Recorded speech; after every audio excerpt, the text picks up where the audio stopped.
Assalamualaikum warahmatullahi wabarakatuh. Selamat datang di channel kami, channel podcast Wong Tudus. Selamat datang kembali.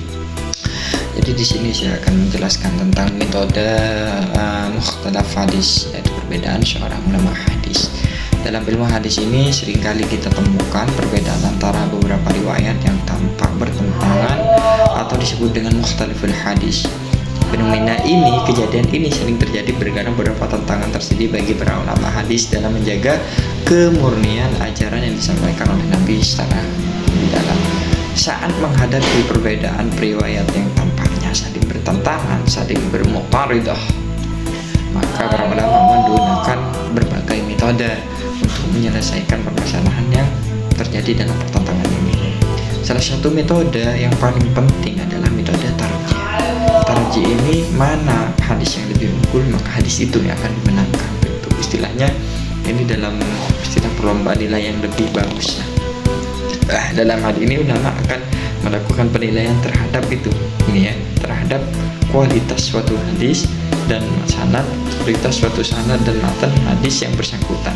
Riwayat yang berasal dari perawi yang lebih thiqah atau terpercaya maka akan diutamakan. Jika ada seorang perawi yang lemah, maka riwayat tersebut tidak perlu diteliti lebih mendalam. Ya sudah, itu hadis sudah tidak diterima. Namun keunggulan atau tarjih di sini bukan hanya soal memilih riwayat yang lebih kuat. Para ulama juga mempertimbangkan bagaimana konteks dari hadis tersebut. Sebagai contoh, perbedaan bisa jadi terjadi karena riwayat tersebut, karena riwayat itu atau tempat yang berbeda. Oleh karena itu penting untuk memahami konteks sejarah dari hadis yang bersangkutan agar perbedaan itu bisa dipahami dengan baik. Selain itu, dalam mengatasi mukhtaliful hadis, ulama juga bisa kadang menggunakan metode tawarruk.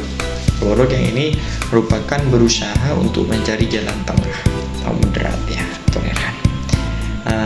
Jalan tengah antara riwayat-riwayat yang tampak bertentangan ini dan dilakukan dengan cara mengkomodasi atau komparasi. Istilahnya komparasi tawarruk ini komparasi. Misalnya ada hadis, maka hadis itu dicari jalan tengahnya, sama-sama sahih.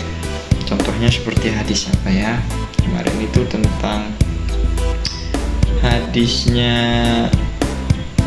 orang ziarah kubur, larangan ziarah kubur dan tidaknya, maka dari situ ada jalan tengahnya untuk dianjurkan akhirnya untuk ziarah kubur. Ada yang memerintahkan untuk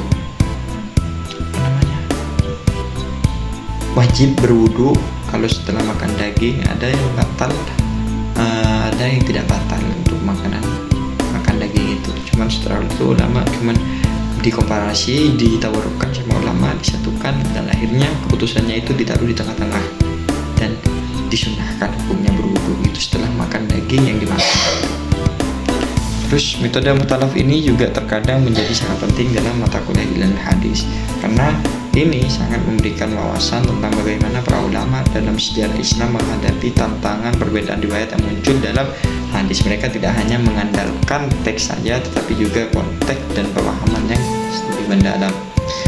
Itulah sekilas penyampaian dari saya tentang mukhtalaful hadis. Untuk mengetahui secara lebih detailnya, kalian bisa melihat kitab-kitabnya sendiri dalam kitab Ma'rifatul Ulumul Hadis atau Al-Inal yang dikarang oleh Mahdi Yasin Al-Fahl dan juga kitab ilal lainnya. Ini kurang lebihnya saya mohon maaf. Wassalamualaikum warahmatullahi wabarakatuh.